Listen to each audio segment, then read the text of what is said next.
Good evening, everyone. Good evening. Shabbat Shalom. Shabbat Shalom. I keep thinking y'all are going to get tired of me. Seems like we were just here. I was. I hope everyone had a good Sukkot.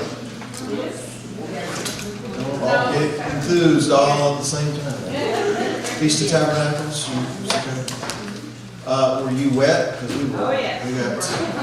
And blown very wet. It was very wet. And, all right, well, I just want to make sure that everyone else was miserable too. So anyway, well, it's always a pleasure to be with you and be here with Alvin and Brenda and everyone. Gosh, it's like we're almost becoming a family. Yes. What I'm going to do tonight is I want to try to make this almost like a Bible study.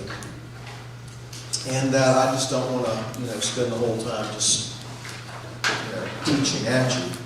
At the same time, I don't want us to go all over the place and get off on some tangent, that we're going to end up talking about what we started out talking about. So what I guess what I'm trying to say is, tonight anyway, since we have kind of an intimate group and it's kind of laid back and this would probably be the time that, as we go along, if there are questions, things like that, if you wanted to raise your hand up and ask, that would be good. I'm almost afraid to ask you what questions you were told to ask me. But let's just try it out for size. We'll try one. I think you were bluffing, Alvin. Everybody's raising their hand. All right, well then, you can think about it. Let's go to Exodus 19. This is something that I started teaching many years ago, frankly, and have taught it intermittently through the years. But it's really been on my mind and my heart of late. And so I wanted to go back and revisit this with you. And we're going to begin to read in Exodus 19. It says, in the third month after the children, verse 1, in the third month after the children of Israel had gone out of the land of Egypt, on the same day they came to the wilderness of Sinai. For they had departed from Rephidim, had come to the wilderness of Sinai, and camped in the wilderness. And so Israel camped there before the mountain. And Moses went up to God, and the Lord called to him from the mountain, saying, Thus you shall say to the house of Jacob, and tell the children of Israel, You have seen what I did to the Egyptians, how I bore you on eagle's wings, and brought you to myself. Now therefore, if you will indeed obey my voice and keep my covenant, then you shall be a special treasure to me above all people, for all the earth is mine. And this isn't really my topic so much, but notice that he says, I bore you on eagle's wings, brought you to myself, and now if you will obey my voice, if you will keep my covenant, then you shall be a special treasure to me above all peoples, for all the earth is mine. What that tells me is, I've saved you, but now that I've saved you, here's how I want you to live. And this is what I want you to do in the earth. And if you live the way I ask you to live, then you'll be a special treasure to me. It has nothing to do with being saved, in other words. They've already been saved. They've already been redeemed. How were they redeemed out of Egypt? Because they placed their trust in the blood of the Lamb. But now that they've done that, he wants them to do something. He wants them to be something in the earth, a special treasure. The Hebrew term there, segula, means jewels, a precious stone. I don't want to go off topic just a minute. You think about the fact that you and I are regarded, according to Peter, as living stones. So are you a piece of granite, or are you a precious stone?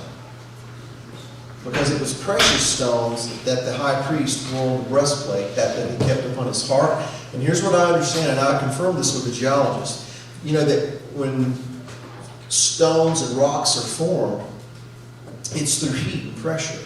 And so when you have sand that is subjected to this intense heat and pressure, the sand gets fused together. And over time, that's how stone, that's how rocks are formed. But if you have precious stones, those types of stones that are on the breastplate of the high priest, because they're precious, that means they have been subjected to even more heat, even more pressure. And that process is what makes them precious. And so what does the Creator say to his people he says, now, and again, a manner of speaking, I've saved you out of Egypt. You place your trust in the blood of the Lamb. I've saved you out of Egypt. Now, here's what I want you to do. I want you to hear my voice.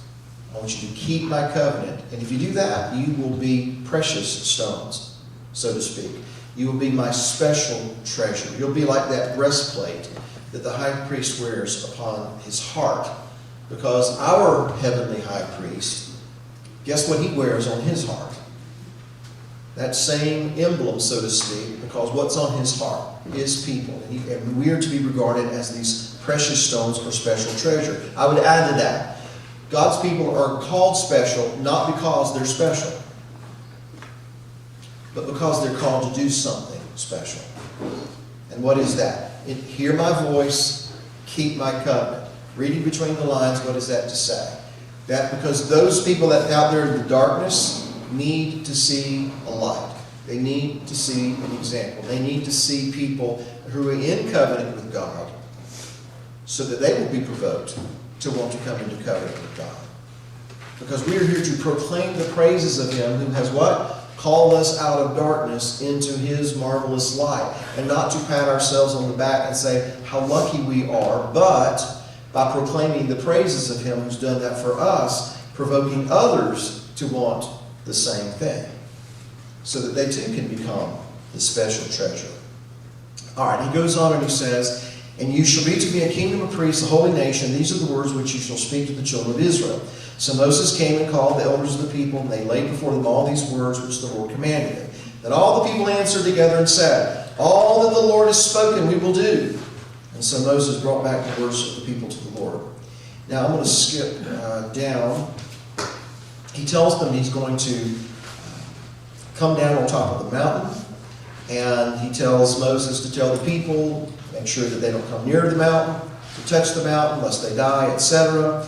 And then in verse 14, Moses goes down to the people. He sanctified them. They washed their clothes. And he said to the people in verse 15, be ready for the third day. Do not come near your wives. Then it came to pass on the third day, verse 16, in the morning, that there were thunderings and lightnings and a thick cloud on the mountain, and the sound of the trumpet was very loud, so that all the people who were in the camp trembled. When I was growing up in a Pentecostal church, I can tell you that people in the Pentecostal church live for things like this. That God would come into the church, and that we would see His presence, and that we would sense His presence. We thought that if He would just do that, we would just shout and carry on. No, we wouldn't. We would tremble.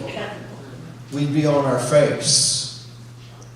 Because no flesh glories in His presence. And anytime He's come into or among His people in that way, they're not shouting for joy. They're afraid. And so this is a very important part of the story. The people are afraid when they awake to this great sight.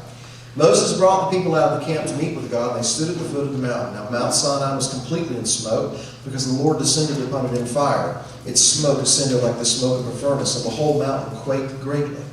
And when the blast of the shofar sounded long and became louder and louder, Moses spoke, and God answered him by a voice. And then the Lord came down upon Mount Sinai on the top of the mountain, and the Lord called Moses to the top of the mountain, and Moses went up. Now I'm going to skip on over here just a little bit more. Go over to chapter 20. Once again, he had warned them to make sure you tell the people, don't come near the mountain right now. And in chapter 20, verse 1, and God spoke all these words, saying. Now, the understanding is that when God begins to speak these words from the mountain, it's in a way that everybody can hear it. That everyone that was there heard God's voice. And that becomes very important. And he says, I am the Lord your God who brought you out of the land of Egypt, out of the house of bondage. You shall have no other gods before me. You shall not make for yourselves a carved image, any likeness of anything that is in heaven above, or in the earth beneath, or that is in the water underneath. You shall not bow down to them, nor serve them, for I, the Lord your God, am a jealous God, visiting the iniquity of the fathers upon the children to the third and fourth generations of those who hate me, but showing mercy to the thousands, to those who love me and keep my commandments. Now, tradition says, I want to underscore that word, tradition, that at this point, that the elders of Israel then come to Moses and say, Moses, we're afraid. We need to talk to you about something.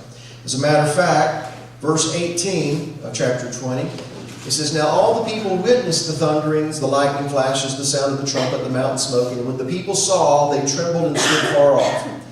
And then they said to Moses, You speak with us, and we will hear, but let not God speak with us, lest we die. And Moses said to the people, Do not fear, for God has come to test you, and that his fear may be before you, so that you may not sin.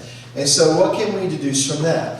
If there's ever been a time when God has instilled fear within us, a godly fear, it is so that we will respect him to the degree that we will be very hesitant to walk into sin or to enter into anything that would be contrary to his will. A lot of people have gotten saved that way. Right? You might know somebody like that. But he says, here's why he's doing it. He wants his fear to be before you so that you may not sin. And so the people stood afar off, but Moses drew near the thick darkness where God was. And then the Lord said to Moses, This is what you're going to say to the children of Israel. You have seen that I have talked with you from heaven. And then he goes on back into making the gods and all these different things. Now, what we want to focus on here is the people said, You talk to him. You find out what it is we need to know. And if you come back and tell us, we will hear and we will do. And it's recorded for us in Deuteronomy chapter 5 that when the people said that God heard their words. He heard what they said, and then Moses says, and God agreed with what you said. Which would lead me to believe that if he agreed with what they said, and they said, if God continues to speak to us, we're going to die, then that must be true. That if God had continued to speak to them, they would die. And here's what I glean from that. God never speaks in a way that is conducive to my flesh living. God always speaks in a way that's going to indict my flesh and encourage it to die. Because flesh and blood does not inherit the kingdom of heaven. So why would he speak in a way that is going to appeal to something that's never going to inherit the kingdom of heaven? It would seem to me that he's going to speak in a way that would not be appealing to my flesh, only to my spirit. And that it would encourage the flesh, the carnal part of me, the mortal, that temporal thing, to want to die. In fact, I believe that the reason that you and I were born again is so that we could learn how to die to ourselves. So I hope you're following what I'm saying here. They said, if God continued to speak, we're going to die. And God agreed with that. So it would suggest to me, again, that when God speaks, it's not going to appeal to my flesh. And so if I think God is speaking and it appeals to my flesh, I might want to be on guard about that. If it's appealing to my carnal side, it's probably not God. And I say that because I know of a lot of situations, a lot of people I've met, they felt that God told them this, they felt that God told them that, but it was something that was appealing to them, something they wanted to do. I don't want to get too preachy tonight, but man's tendency from the beginning is, where God's laws are concerned, if we can't get our lifestyle to conform to his word, we'll just try to get his word to conform to our lifestyle. If we have a tendency in our life or a habit in our life that we just can't overcome, we'll try to rewrite reality to accommodate our lifestyle rather than changing our lifestyle to conform to God's reality and his law. And that's why, again, we say when God speaks to us, well, it's not going to appeal to our flesh. It's going to indict our flesh. It's going to offend our flesh. Because it's encouraging our flesh, that carnal man, to die. I have at times, I'm sure you have too, I have prayed in different situations, Father, I really need you to speak to me. God, speak to me. I'm in a situation, these people are attacking me, they're talking about me, and God, I really need you to speak to me, and I really want you to do something about them, and if you could just take care of them, that would solve all my problems and all this kind of stuff. And anytime I've asked God to speak to me, He never speaks about what I want to talk about. Because He never seems to want to talk about what I think is important out here with all these other people are concerned. He always wants to talk about me. And I didn't want to talk about me. I wanted to talk about them. I wanted Him to fix them. I didn't say anything about fixing me, but that's what He always wants to talk about. And so there have been times that I prayed that prayer and He started talking to me, and I was like, quit talking to me. Of course, I know that none of you have ever felt that way, have you? Well, that's what they were doing. And so get this. They thought that if God stopped speaking to them, they would live. But in reality, if God ever quits speaking to us, we're going to die. In a sense, what they were trying to do was to save their life. But the one who seeks to save his life loses it. But the one who for my sake loses his life finds it. So what we glean from this is we want God to speak to us. Knowing full well that when He does, chances are we're not going to find it very appealing to what we want to do. It's always going to be something encouraging us to do what He wants us to do, which means that we're most likely going to have to die some more to ourselves. Now, so even though He heard their words, whatever you say we'll hear and do, and agreed with their words, if He continues to speak, we're going to die, He had this to say. Oh, that they had a heart within them to keep my covenant, that all would be well with them and their children forever. And so even though they said that, we will hear and do, He knows what's really in their heart. Because we find out later what was in their heart when they made a golden calf, and then they said, "This is your God, O Israel, who brought you up out of the land of Egypt." So here's what's fascinating to me. Even though He knows what's in their heart, He's going to go ahead and tell Moses everything they asked for. They wanted Moses to go find out what it is we need to know, how we need to live, come back, tell us, we will hear it, and we will do. And He knows it's not really in their heart to do that, but He's going to tell Moses what they need to do anyway. And so as we go into Exodus 21, I don't know if y'all do the Torah portions or what kind of a cycle you're on, if you do them, but Exodus 21 begins a parsha called Mishpatim. Mishpat is the word for a judgment. The Mishpatim makes it a plural. It's actually, this begins the Torah portion called judgments, or sometimes statutes. But in verse 1 it says, "Now these are the Mishpatim, or the judgments, which you shall set before them." Literally, which you shall put within them.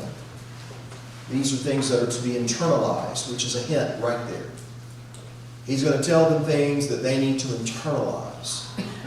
And the first thing He's going to tell them, now think about this, the first thing He's going to tell them, out of all the things that He could talk about, all the things that He could tell Moses to go back and tell them, the first thing He says is this: "If you buy a Hebrew servant, he shall serve 6 years, and in the 7th he shall go out free and pay nothing. And if he comes in by himself, he shall go out by himself. If he comes in married, then his wife shall go out with him. And if his master has given him a wife, and she has borne him sons or daughters, the wife and her children shall be her master's, and he shall go out by himself." Think about it. The stage is set for Him to tell Moses the most important things that Israel needs to know, so that he can go back and tell Israel, this is what the Lord said, and this is what He led off with, so that you can hear and so that you can do. And if you look at it in that context, the laws concerning a Hebrew servant, on the surface anyway, seem to be a very strange way to lead off. At least it does to me, on the surface. But I want to suggest to you that they said, we will hear and we will do. And I want to suggest to you that he's leading off with something that says, I'm going to see if they really hear what I'm saying. And if they do what I'm really saying. And so he gives them the laws concerning a Hebrew servant. By the way, the word in Hebrew for servant, does anyone have the translation that says slave? Okay, no? All right. I do. You do? Okay.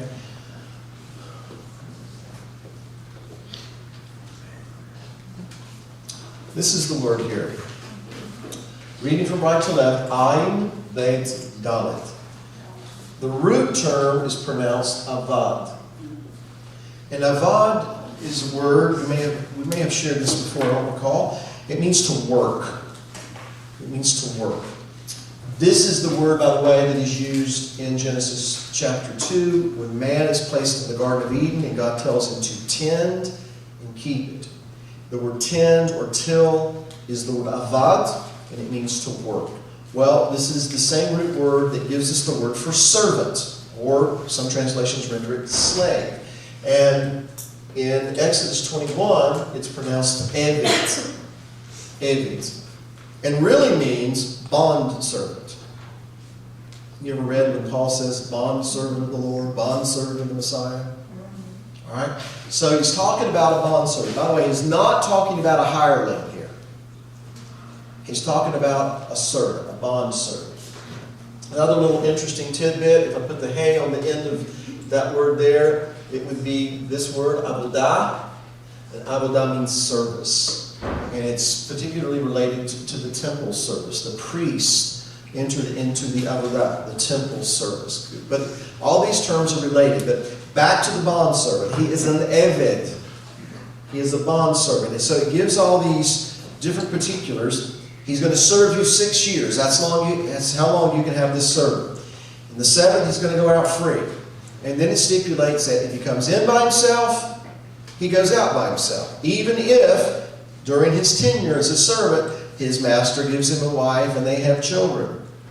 So think about that. He comes in by himself.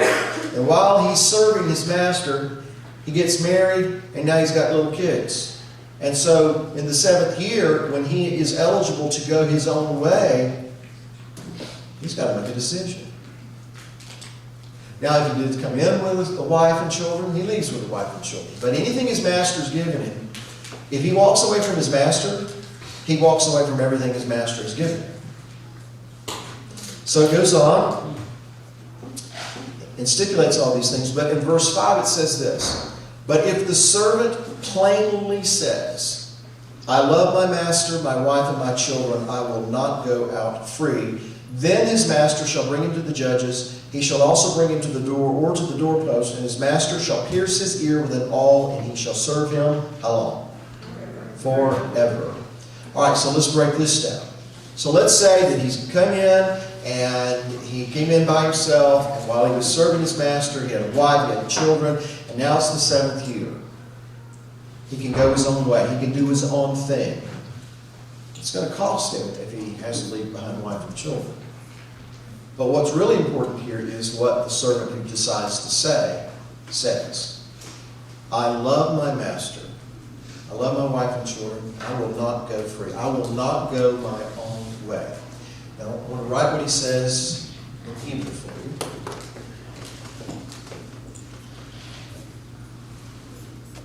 Would everybody know what it says if I just wrote it up there? I'm just curious.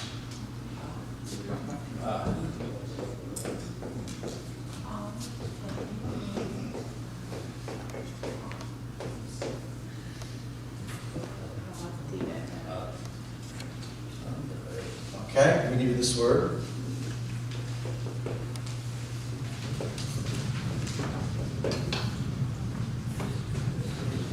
You recognize this, anybody? What is that? Yeah. Okay? So this is the phrase in Hebrew. Ahavti et aduli. Ahavti, I love. Et is not translated. It is a grammatical word that serves as a sign of the direct object, which in this case is the word Adoni. Not Adonai, but Adoni. Adon is the Hebrew word for Lord, And if you put the yud on the end of it, this little jot down here at the end, it becomes possessive, my Lord. However, what's interesting is that actually spells Adonai. Here it's pronounced Adoni, but here it also spells Adonai. So here's what we're getting at. He says, I love my master. And I could render that if I'm internalizing this, if I'm hearing what he's saying, then I realize that the servant who has been in bondage or who's been in servitude has now been given an opportunity to go his own way. What was Israel's situation at this point in time? Had they not been in bondage? Had they not been delivered from that bondage? By the way, who delivered them? I am the Lord your God who brought you up out of the land of Egypt. You are to have no other gods before me, etc., etc. So they have been released from their bondage, have they not? And he brings them to Mount Sinai. And does he say, you have to do what I say? Or does he invite them to do what he says? You saw what I did to the Egyptians, how I bore you unto myself upon eagle's wings. Now, there's a big word right here. If you will hear my voice, if you will keep my covenant, then you shall be a peculiar treasure unto me above all peoples, for all the earth is mine. You will be a kingdom of priests and a holy nation. Predicated upon what? If you hear my voice, if you keep my covenant. And so what that says to me is, because there's a condition placed upon this, that they have the opportunity to say, what? Yes or no. In other words, they are now free from their servitude. They could go their own way. They could do their own way. But if they were to go their own way, will it cost them? So what do they say? We will hear and we will do. And what is he saying? We'll see about that.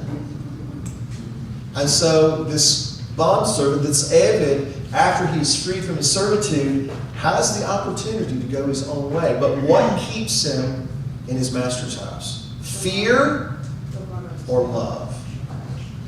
Which is it? So could we deduce from that even though it is profitable to have a godly fear of the Creator, it's more likely that he wants us to serve him not out of fear, but because we love him. Because what is the first and greatest command? And you shall fear the Lord your God with all of your heart, your soul, and your strength. Right? No. And you shall love the Lord your God with all of your heart, your soul, and your strength. So what does he want those who are his servants? Why does he want them to serve? Love or fear? The fear of the Lord is the beginning of something. The reshit, the head, the beginning. The fear of the Lord is the beginning of wisdom. But let me ask you this. If the fear of the Lord is the beginning of wisdom, what's the fruition of it? You understand what I'm asking you?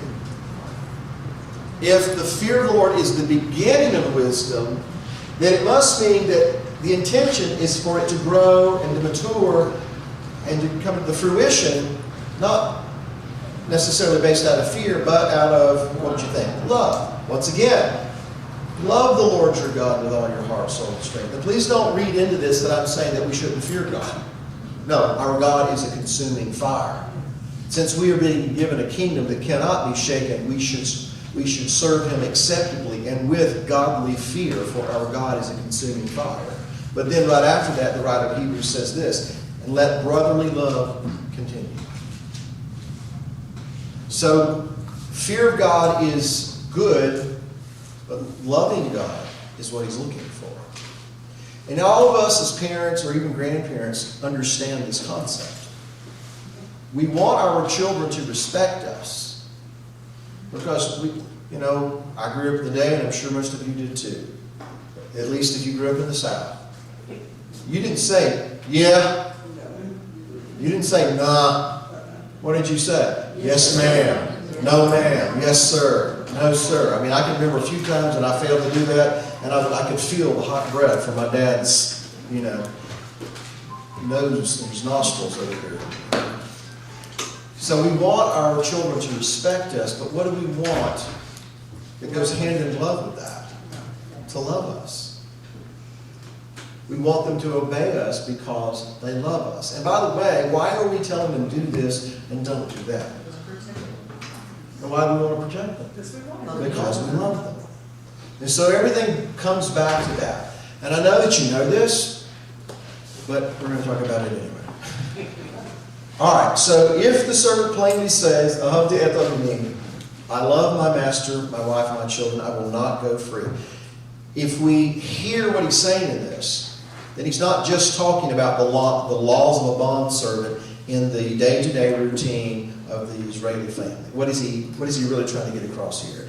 You were once in bondage in Egypt, and I'm the one that set you free.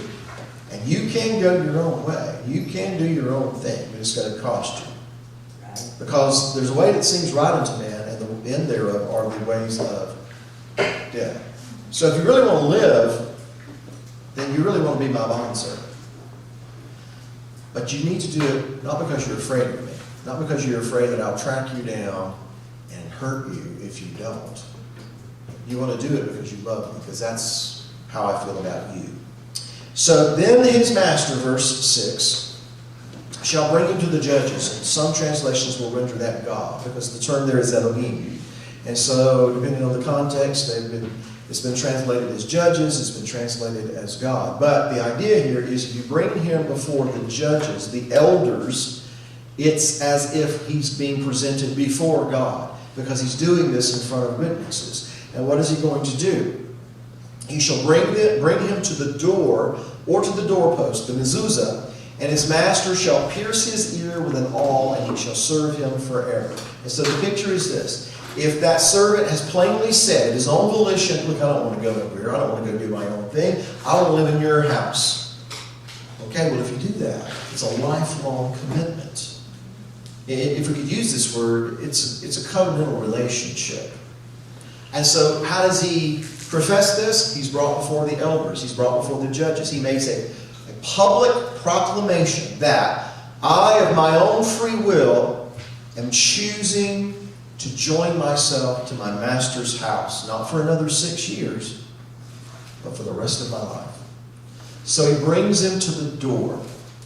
Now, in Hebrew, the different Hebrew characters represent different things. Some of you might know this.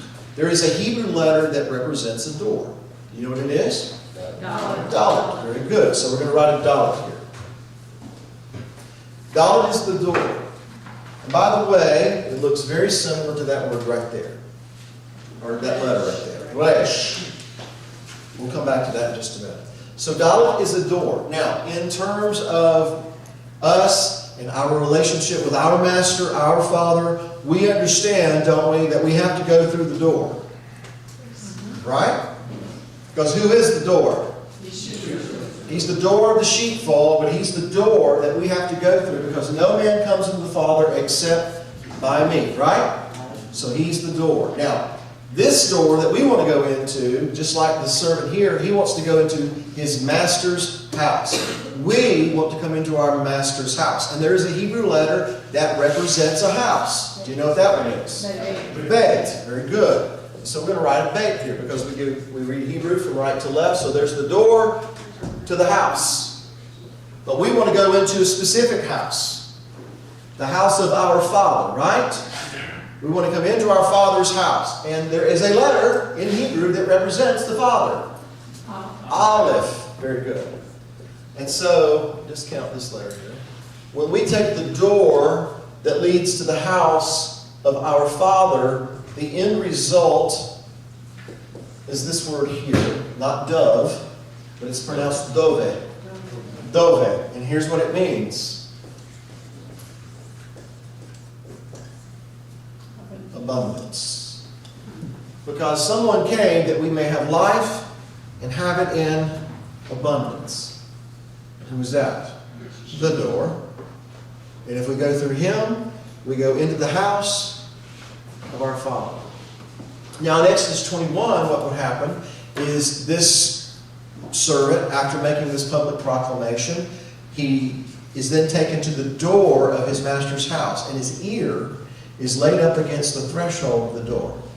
And then his master takes an awl and bores a hole through his ear into the doorpost or into the door, literally attaching this guy to the house. But figuratively, attaching this guy to the house, demonstrating that he has now become part of the master's house. And how long? For all the days of his life. And I shall dwell in the house of the Lord forever. Right? So he is attached to the house. Now, from this point forward, well, if he gets hungry, who feeds him? If his children get sick, who heals them? Who tends to them? If his enemy wants to hurt or destroy him, who defends him? His master. Because you see, when he enters into the door of the house of his master, the result is abundance. If he wants abundance, he has to go through the door into the house of his master. And anything and everything where it relates to his daily bread, whether that's the physical bread or whether that's the bread that comes down from heaven, his master is the one who provides those things. Here is what he's supposed to do.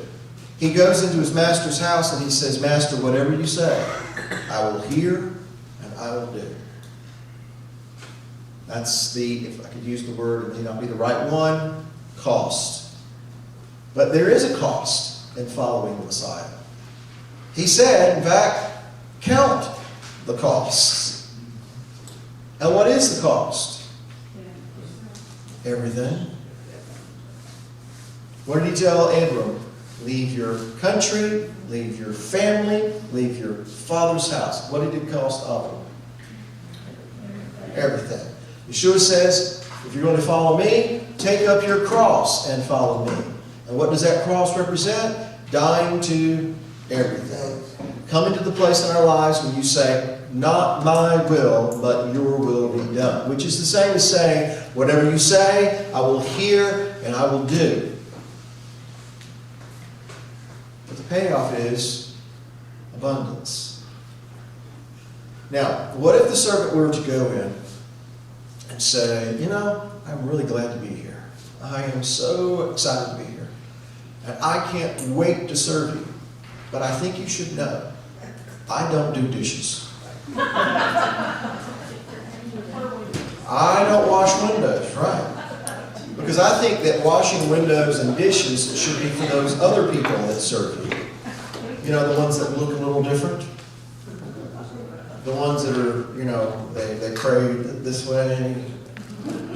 They have all these different customs. I think those are the ones that need to wash the windows and the dishes. I'd rather do something a lot more glamorous. Now, is that what a servant says to the master who has obligated himself to serve him forever? Doesn't sound like that's what a servant would do to me. Because a servant says, I will hear and I will do. So what I'm suggesting to you is that because the first and great commandment is, Hear, O Israel, by the way, not see, O Israel. Hear, O Israel. Because in my opinion, spiritually speaking, it's much more important to hear than it is to see.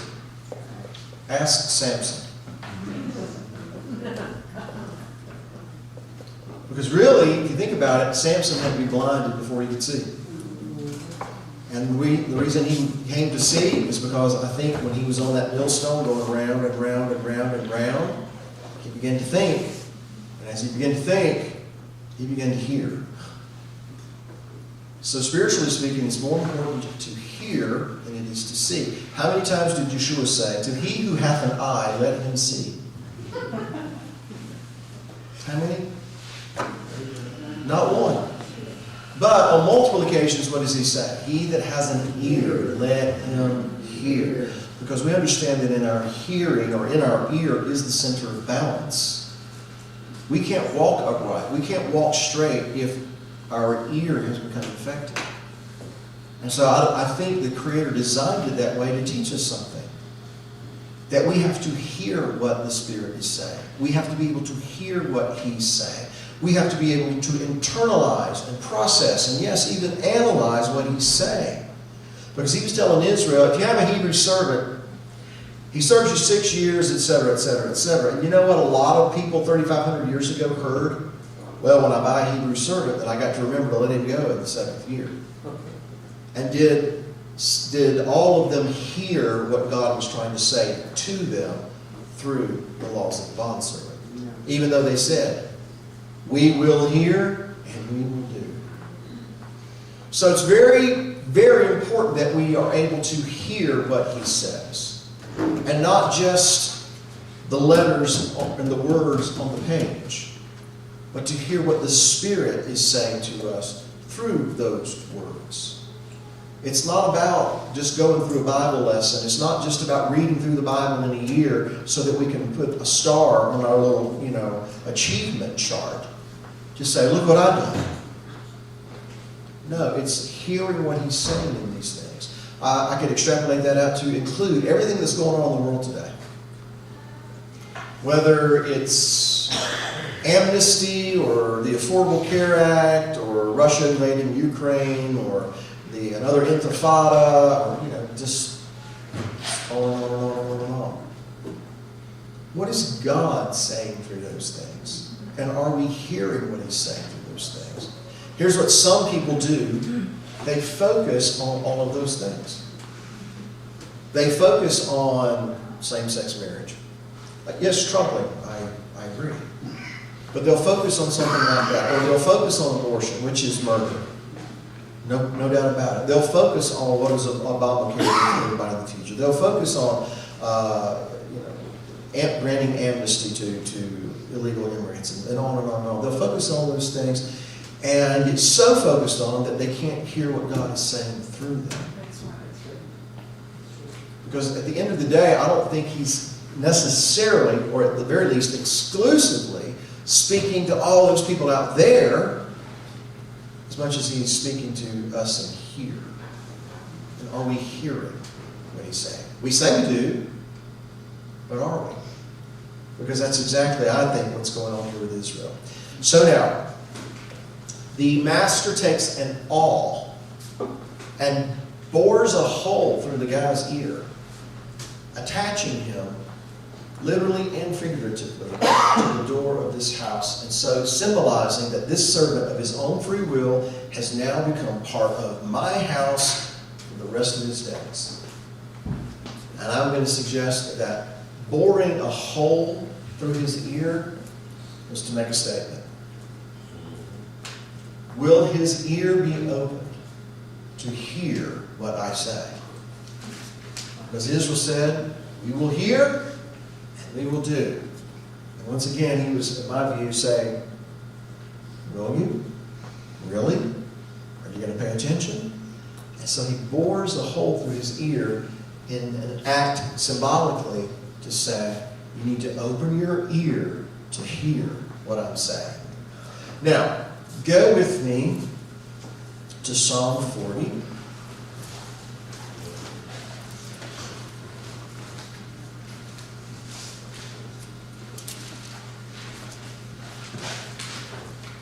While you're doing that, in John chapter 10, we're not going to go over there right away. We're going to Psalm 40. But in John 10, when the Messiah refers to himself as being the door that goes into the sheepfold, do you remember he said that you have to come through the door, and anyone who comes any other way is what? A thief and a robber. All right? So look at it this way. A thief and a robber is someone who tries to get to this point without going through this one. Okay? So I'm going to reverse the order of this word, which would, symbolize trying to get here without going through here. And so I'm going to reverse the order, put the aleph first, and then comes the beit, and then we'll put the dalet. That actually spells the word too. And that word is avad. But notice not this avad. It's an Aleph Bet Dalet, not an Ayin Bet Dalet. You see that? But pronounced exactly the same way. What does this word mean? To be lost or to destroy. In fact, this is the root word that becomes Abaddon, the name of the prince of the bottomless pit in Revelation chapter 9. His name in Hebrew is Abaddon, which is destroyer. It comes from this root word. So here's a couple things to consider about all this. If I try to get here without going through here, I'm going to become lost. And there's a way that seems right unto man, and the end thereof are the ways of what? Death or destruction. That's the end result. But I want you to notice how closely related this word and this word is, and how just tweaking this word just a little bit, you can go from being a servant to being lost. You understand what I just said? How just a little bit of a change, just deviating just a little bit from God's word, or what God says, and not being careful to heed all that I have commanded you, as he told Israel in Deuteronomy 8. How you can easily go from being a servant to becoming lost, to being something that destroys rather than builds up. Here's an example of just deviating just a little bit.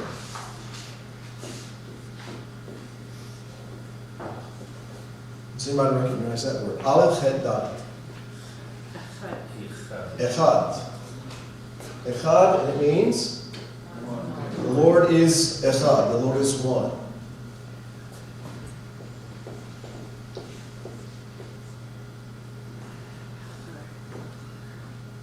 This word, Ached. Aleph, Het, but the Resh. Remember, Yeshua said not one jot, not one tittle. In Hebrew, not one yod, not one chotzim. Chotzim are the little marks, like something like that. And so if I remove that little chotz right there, on the end of that dalet, it would become a resh. And here's what would happen. Instead of it saying the Lord is one, it would say the Lord is another. Another. So if I just change it just a little bit, it goes from the Lord being one to the Lord being another, implying he's just one of several. And so when we start saying, you know what? I am really glad to be in your house. And I am here to hear and do what you say, because you are my master. I'm the clay, you're the potter, you shape and mold me, but I don't do dishes. Because that's for those other folks over there. It would be synonymous with taking the word echad and erasing that to make the Lord who is one just another. And we go from being a servant to someone who destroys. And that, ladies and gentlemen, causes others to become lost as well. Are you following me here? All right, so with that in mind, we have to look at the example that was set before us. And we're going to go to Psalm 40. And as we begin to read, you will notice that David wrote this psalm. All right? And he says in verse 1, I waited patiently for the Lord, and he inclined to me and heard my cry. He also brought me up out of a horrible pit, out of the miry clay, and set my feet upon the rock, and established my steps. He has put a new song in my mouth. Praise to our God. Many will see it and fear and will trust in the Lord. So David wrote that. But David was also a prophet. David often prophesied. Would you agree with that? Okay. I want you to read this, even though David wrote it, I want you to read it from the perspective of Israel in their Egyptian bondage and then being delivered. I waited patiently for the Lord.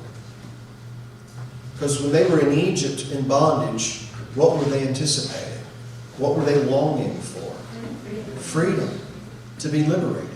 And so I waited patiently for the Lord, and he inclined to me, and he heard my cry. Because what were they crying out? They weren't crying out for a Republican to be voted into the Oval Office. or if you prefer, Democrat. But they were crying out, deliver us. Deliver us. He heard my cry. He also brought me up out of a horrible pit, out of the miry clay. Because what were they doing in Egypt? Remember the picture of Charlton Heston down there? And what was he walking and stomping around in? The miry clay. Down there in that pit. And so when he brought them out of Egypt, where did he take them to? Into the wilderness, and took them to Mount Sinai, right? And he did things like open up a rock so that water could come out, right? And it says that he set my feet upon a rock and he established my steps. Because what did he give them at Sinai? You saw what I did unto the Egyptians, how I bore you unto myself upon eagle's wings. Now if you will indeed hear my voice and keep my covenant, then you shall be a peculiar treasure unto me above all peoples, for all the earth is mine. You will be a kingdom of priests, a holy nation. What did he give them at Mount Sinai? The way to walk, right? So he established my steps. And so, very easily, I believe, we can see Israel as a nation, as a people, you and I, saying and praying this prayer. I waited patiently for the Lord. Because how many of us have ever been in bondage? How many of us have cried out to be delivered? And how many of us have seen that he has heard our cry and delivered us from that pit, out of that miry clay, and set our feet upon a rock, and established our steps? And consequently, he has put a new song in my mouth, praise to our God. Many will see and fear and will trust in the Lord. In fact, blessed is that man who makes the Lord his trust, and does not respect the proud, nor such as turn aside to lies. Many, O Lord my God, are your wonderful works which you have done, and your thoughts toward us cannot be recounted to you in order. If I would declare and speak of them, they are more than can be numbered. And so that's a person pouring out their heart in thanksgiving, realizing that there's never any way that I could repay you for allowing me to come into your house to be your servant. And so that is the kind of person who would say, whatever you say, I will hear and I will do, even if it's the dishes. Even if it's cleaning windows, even if it's doing something I don't really understand why you're asking me to do that. But because I love you, not because I'm afraid of you, but because I love you, I'm going to keep your commandments. I'm going to keep your instructions. Now, verse 6, David says, sacrifice and offering you did not desire. My ears you have opened. Burnt offering and sin offering you did not require. Well, wait. If he didn't require burnt offerings and sin offerings and sacrifice and offerings, then what's the book of Leviticus all about? Because what's a good part of the book of Leviticus all about? Burnt offerings, sin offerings, peace offerings, all these different offerings and sacrifices, etc., etc. So how is it that David can say, these are not the things you required, these are not the things you desired? And I believe the answer to the question is sandwiched between those two statements. Because he said this in the middle of it, my ears you have opened. Some translations even render it, my ears you have pierced. Because the word that is used there is the word that would mean to take an awl and bore a hole through someone's ear. And why would he bore a hole through someone's ear? To open their ears so that they can what? Hear. So what was he saying through all those sacrifices and offerings, sin offerings and burnt offerings?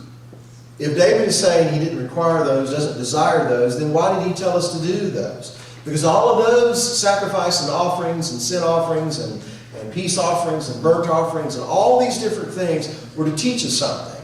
And that's this, that we should present our bodies as a living sacrifice, holy and acceptable unto the Lord, which is our reasonable avodah, our reasonable service. If we are his servants, then we're supposed to serve him.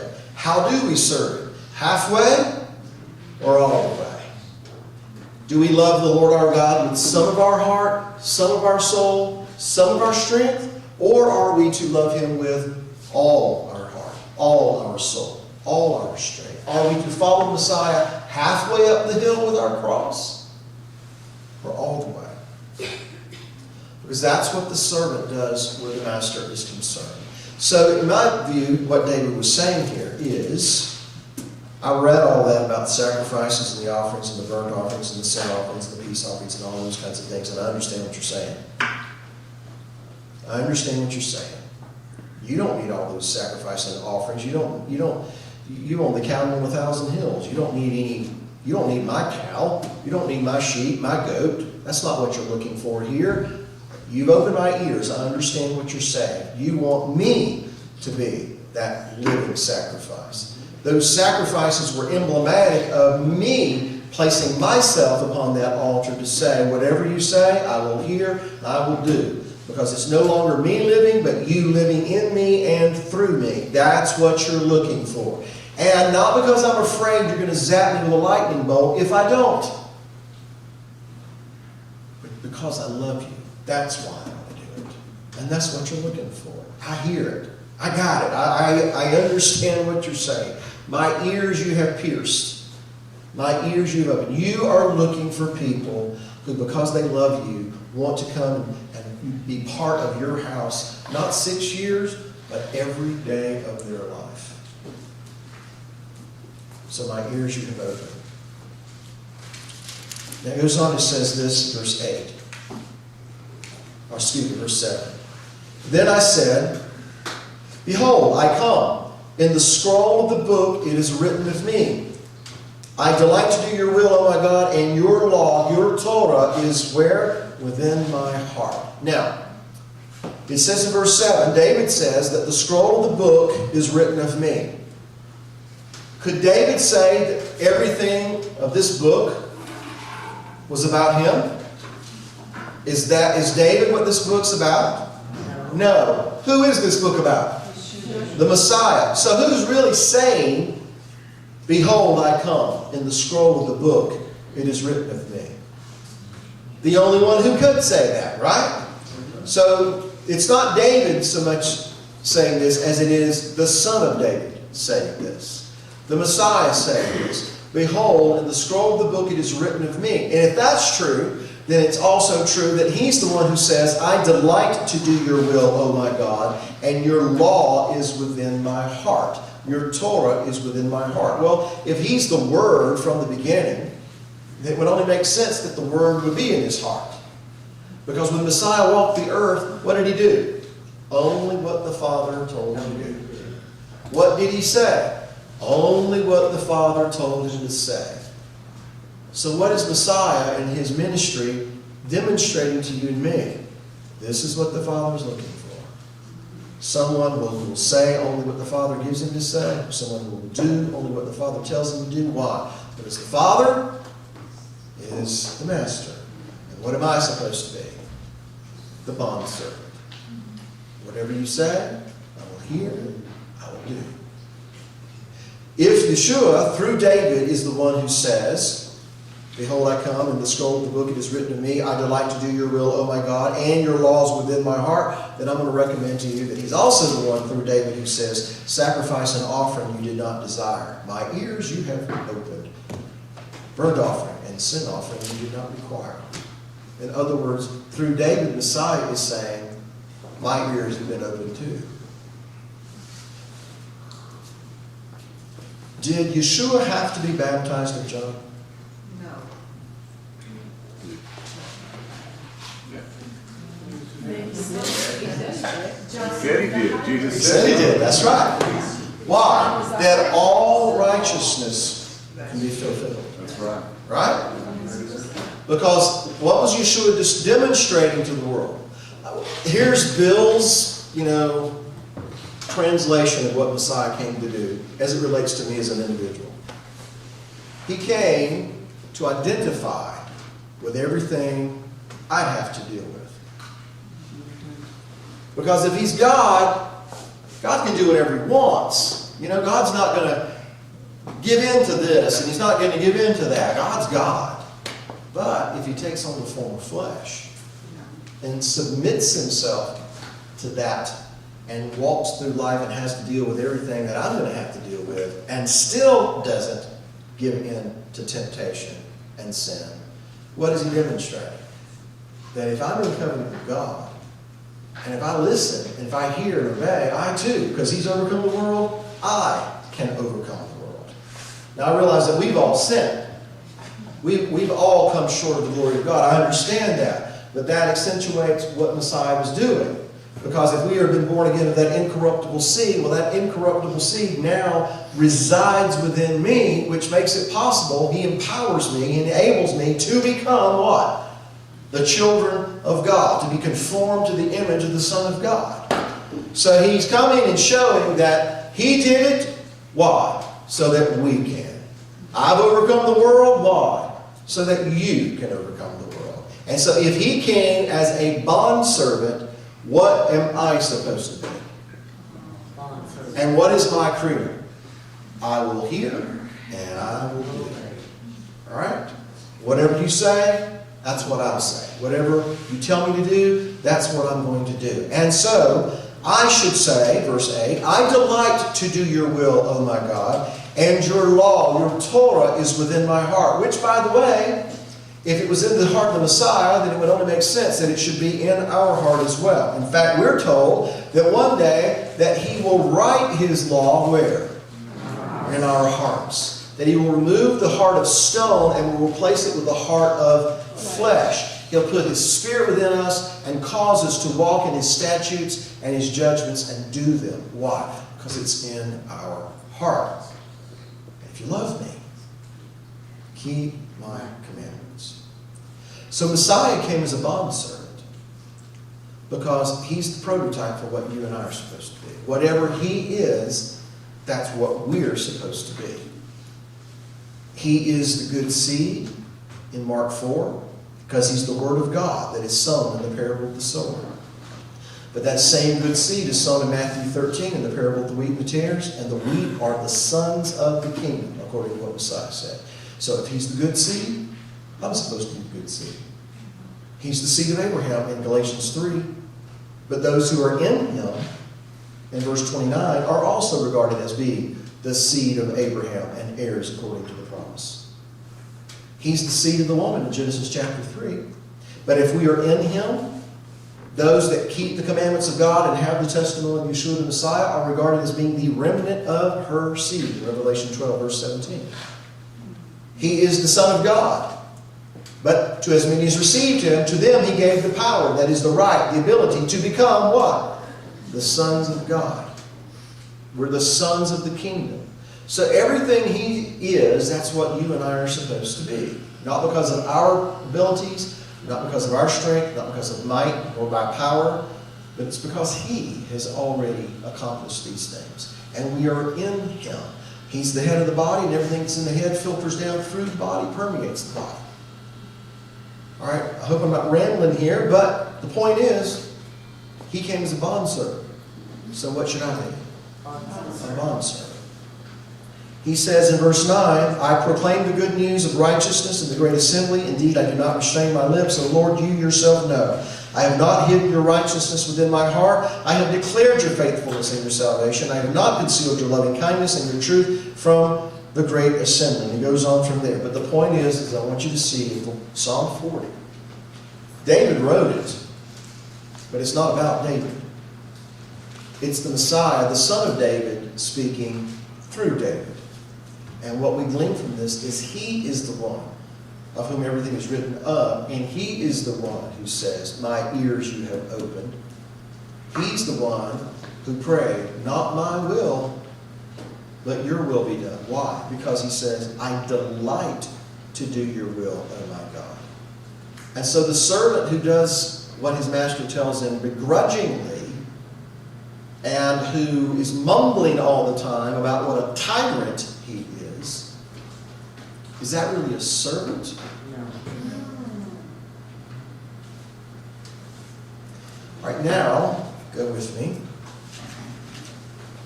to John chapter 8. We're almost done for the evening, but let's get this in.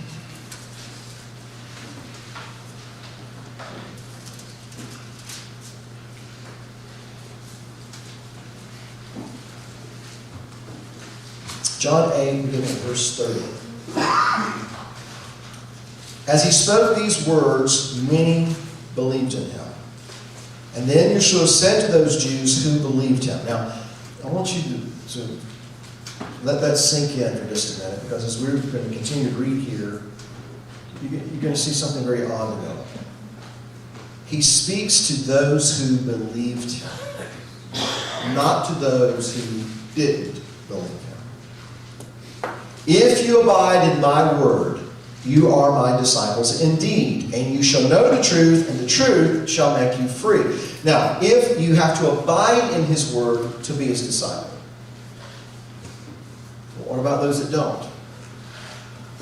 And what is his word?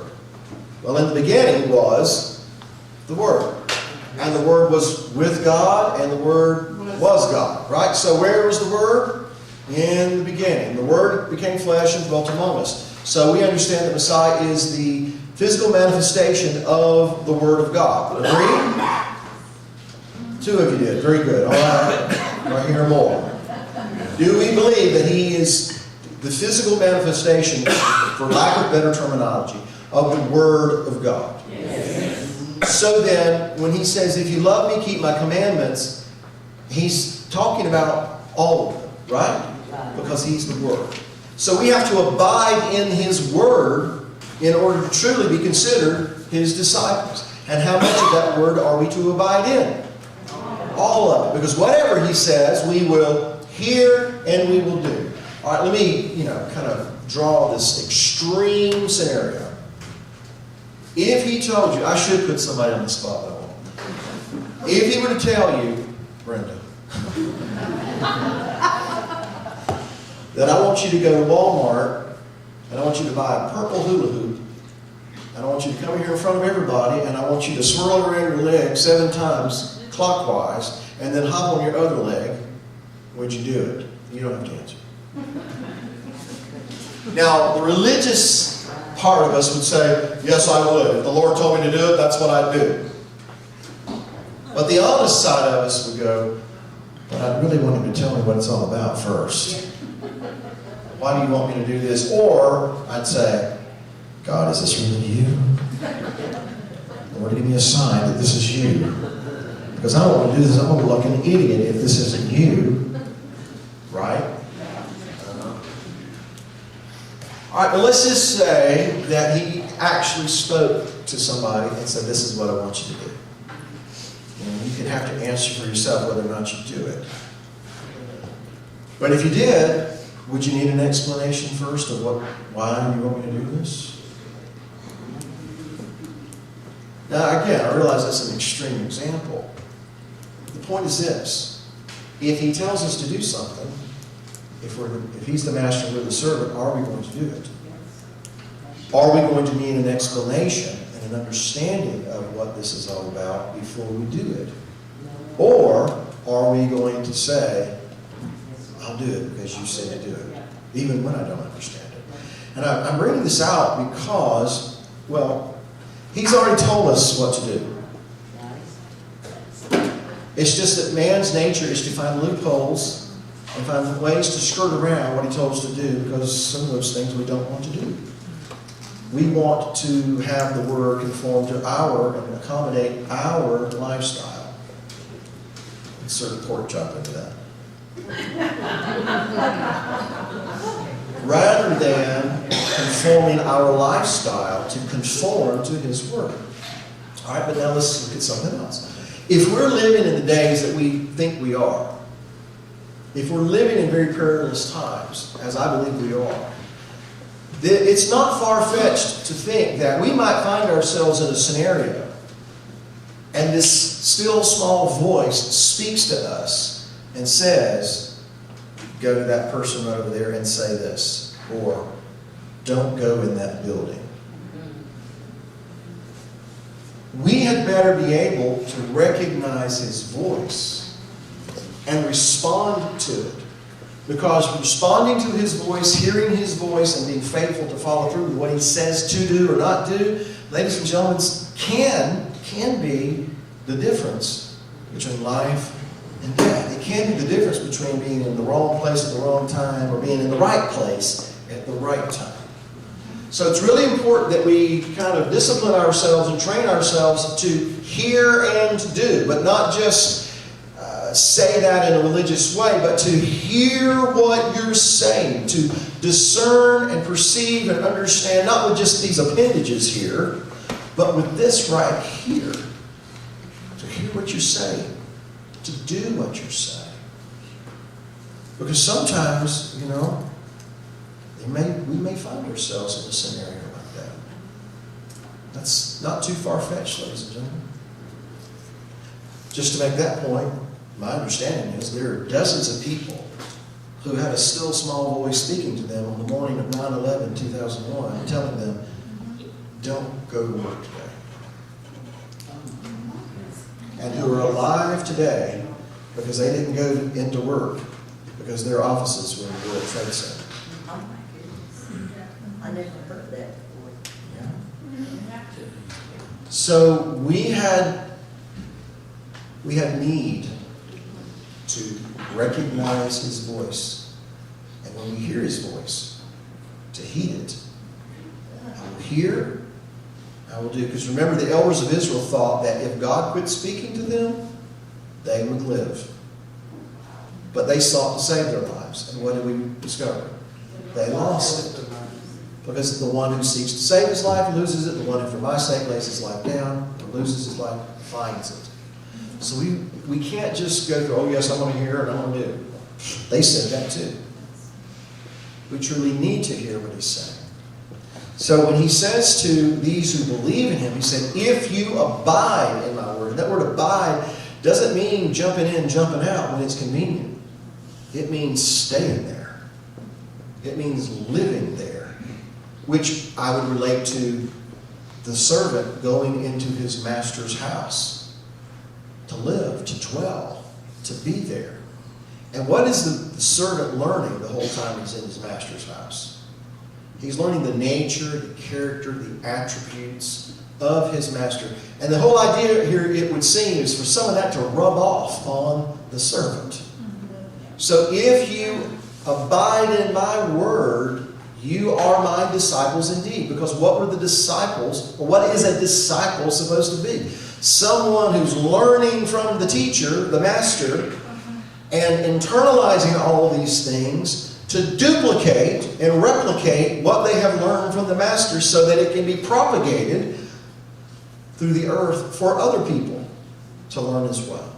So that what we learn from the master and his heart can be expressed in our lives so that others will also come and put their ear up against the door and become part of his house forever. What did Messiah tell us to do? Go make disciples. Right? Right. Of how many nations? All nations. By the way, he did not say go make converts. He did not say go make converts. He didn't say go knock on doors and get a little tally list of how many people you led in a sinner's prayer today. Because you know how many of those people you led in a sinner's prayer just did it to get you out of the house?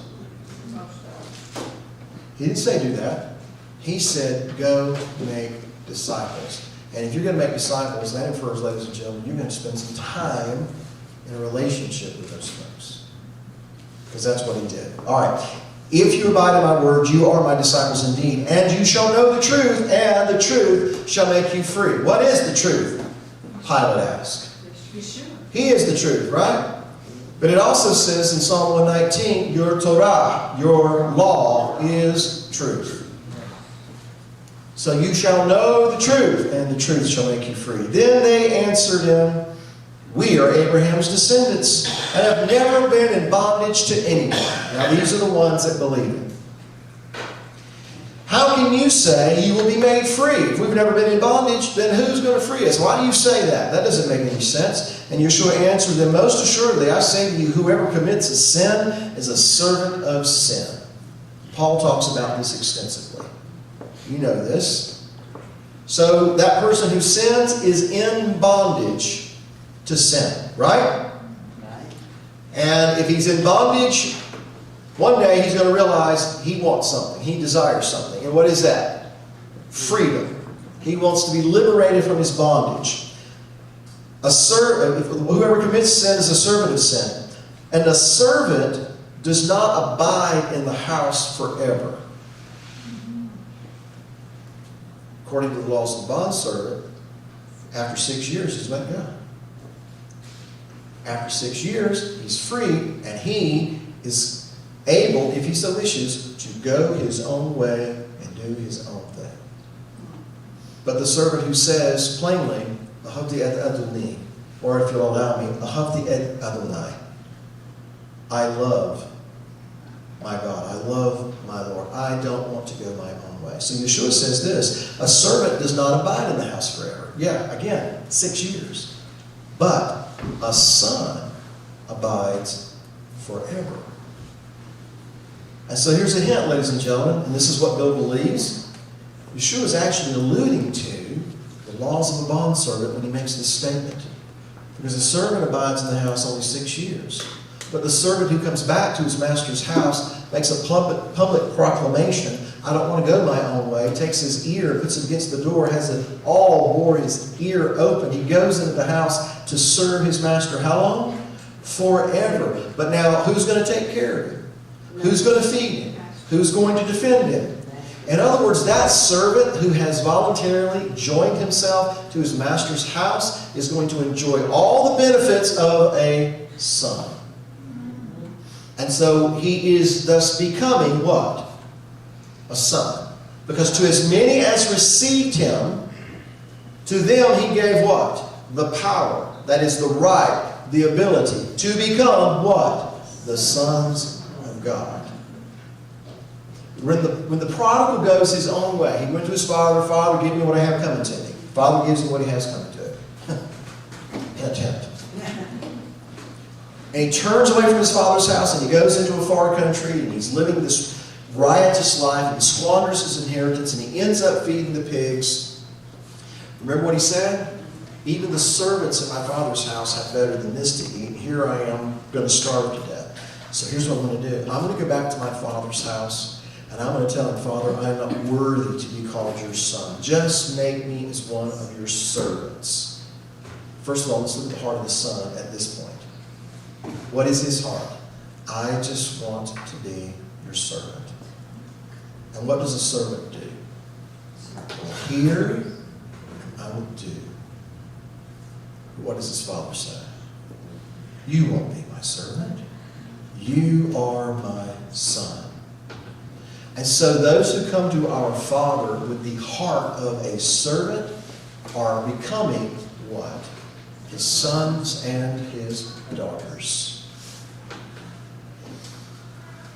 He said, if you don't touch the unclean thing, if you set yourselves apart, don't touch the unclean thing, you shall be as sons and daughters unto me, and I shall be as a father unto you. And so the laws of the bondservant that he gave to Israel, things that they said, whatever the Lord says we will hear and we will do. And the first thing that Moses comes back with is the mishpat concerning an eved, a bondservant. The question is, did they hear what he said? And did they do what he said? And all you've got to do is run through Israel's history. You'll get your answer. But the same is true for us today. We say the same thing. Whatever he says, we will hear. We will wear bracelets. WWJD. Signaling to the world that whatever he would do, that's what we're going to do. Well, that's all well and good, unless it's just for show. He wants those that actually will commit themselves to being or having the heart of a servant, because those are his sons. And so, a son abides forever. Therefore, if the Son makes you free, you shall be free indeed. Because the heart of a servant, or the servant, comes to the door of his master's house, right? And that's where he's got to go to the door first. He can't get to this place unless he's first willing to go to the door and have his ear laid up against there and have his ear open, and he figuratively and literally becomes part of his master's house. But where at? At the door.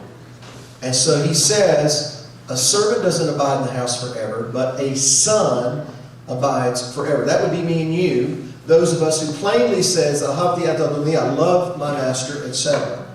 But how do we get to become his sons and daughters? We have to go through the door, or we have to go through the Son. And so, therefore, if the Son makes you free, you shall be free indeed. There are two verses here that we read in this chapter. You shall know the truth truth shall make you free. Therefore, if the Son makes you free, and you shall be free indeed. And then another one that we used to quote all the time in the church I grew up in. Where the Spirit of the Lord is, there is liberty. That was usually our cue to run the aisles and shout. Because what that meant was, they're at liberty to run the aisles and shout because the Spirit of the Lord is here.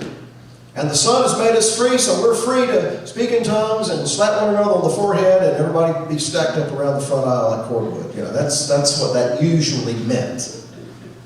And I'm not cracking on it, I'm just that the way it was. And some of you that grew up in that, you know exactly what I'm talking about. But here is actually what the Messiah is getting at.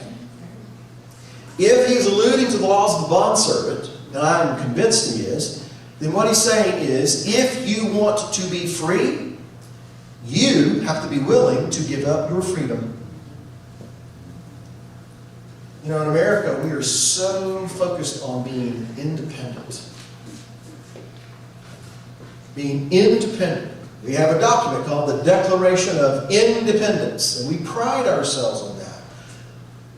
Unfortunately, that mindset and that way of thinking doesn't work well when we come to terms with what this book says. Because everywhere I read in this book, I can't find where I'm supposed to be independent of God. To the contrary, I'm supposed to be dependent upon God. Because I can't trust myself. I can't trust my thoughts. I can't trust my heart. Because what's in man's heart from his youth?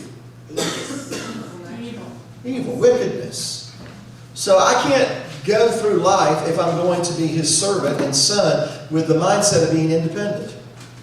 I have to kind of rethink these things. My mind has to be renewed by the washing of the water of the Word, so that I can be conformed to the image of the Son of God, which means I have to be dependent on him for my food, my clothing, my shelter, my health, everything. And the only way I have access to everything, the abundance of everything, is to be willing to give up my freedom. I will not go my own way. And so again, Yeshua says, if you want to be free, and we all want to be free, then we have to be willing to give up our freedom. And that doesn't compute in this, does it? Well, that's why our minds have to be renewed. And by the way, that's why he goes for the heart first. You shall love the Lord your God with all of your heart.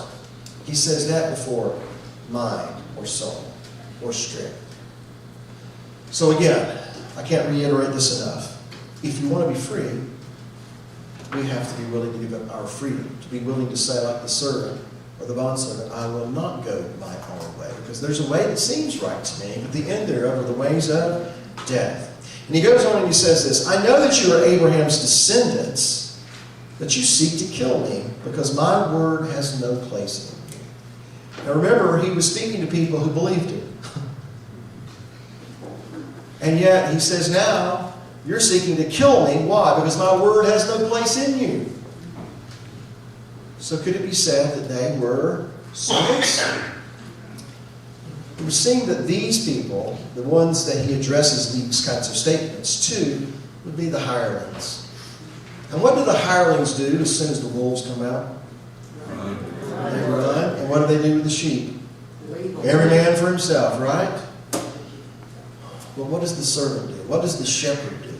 He takes care of the sheep. And so now I'll leave you with this. He says, verse 38, I speak what I have seen with my Father. I'm saying what my Father would say. I'm doing what my Father would do. And you do what you have seen with your father. They answered and said to him, Abraham is our father. And Yeshua said to them, if you were Abraham's children, you would do the works of Abraham. And what were the works of Abraham?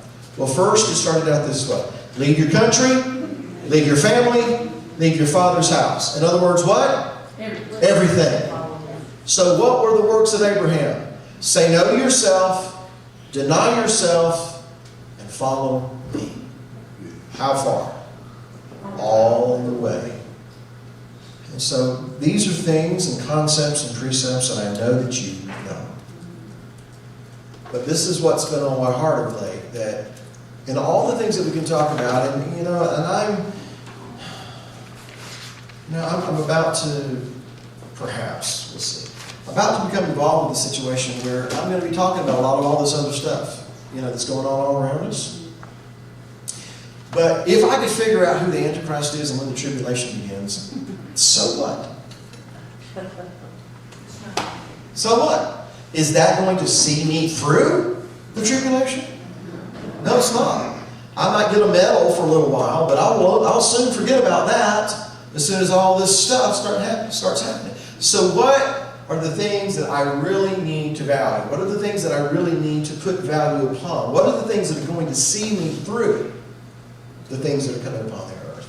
Not predicting who and when and what, but keeping my focus on the fact that I have to be completely and totally dependent on the only one who can see me through these things. I have to have the heart that says, whatever you say, I will hear and do, and especially if we're living in the times that we believe we are. And I believe that as well. I said that was one last thing. I lied. Here's one last thing. I alluded to it, but in Hebrews 12, the writer talks about how God is going to speak yet once more. And when he speaks again, it's going to shake heaven and earth. And when he speaks and earth and heaven is shaken, or as Messiah put it, the powers of the heavens will be shaken, Luke chapter 21, it's for this cause, the writer says, that everything that can't stand will fall, revealing everything that should be standing, everything that's supposed to stand. Because, borrowing from something else you should have said, those things that are built on sand are going to fall. Those things that are built on the rock are going to remain. Right? So everything is going to be shaken. Every nation, every denomination is going to be shaken. Every industry, every institution, every individual is going to be shaken. And since we are being given a kingdom which cannot be shaken, let us serve God reverently and with godly fear, for our God is a consuming fire. So if these things are happening and we realize that he is about to, perhaps already speaking to the point of shaking heaven and earth, then I'm not going to be dependent on things that I have heretofore been dependent on. Things that I've always trusted in. Like, I remember the days when the dollar was as good as gold. Well, how's that working out now? And even if you couldn't save up a bunch of dollars, if you could just buy a piece of land, because they're not making any more of that, and real estate is always going to go up in value. Isn't that what we were told? How has that worked out in the last 5, 6, 7, 8, 10 years? And the things that we've always placed our confidence and trust in, that granted us our freedom, even those things, ladies and gentlemen, are being undermined. Those things are being erased and ignored. I don't know that we can really trust in those things to be sustained anymore at this point in time. So, it better be the wisest of choices when it comes to what we place our trust in. And so what did David say? Let's read this and then I will close. Where we going? Psalm 40. Blessed is that man who makes the Lord his trust and does not respect the proud, nor such as turn aside to lies. Many, O Lord my God, are your wonderful works which you have done, and your thoughts toward us cannot be recounted to you in order. If I would declare and speak of them, they are more than can be numbered. And so, if I want to be assured of enduring, I better place my trust in Him. Which means I better have my ear inclined to His voice, to hear what He says, and to be willing, committed to doing it. Amen? Amen. Does anybody have anything they would like to ask, share, observe, criticize? Thank you for coming. Oh, it's my pleasure. Yes, sir.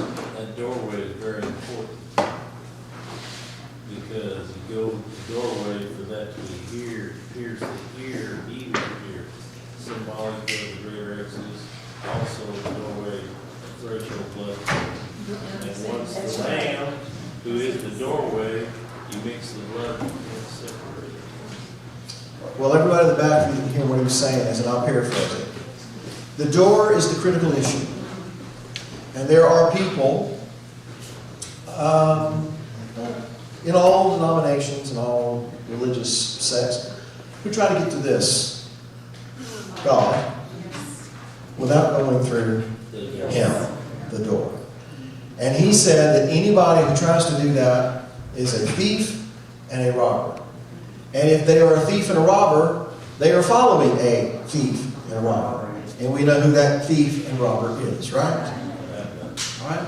So it just kind of accentuates the point that something we learned a long time ago.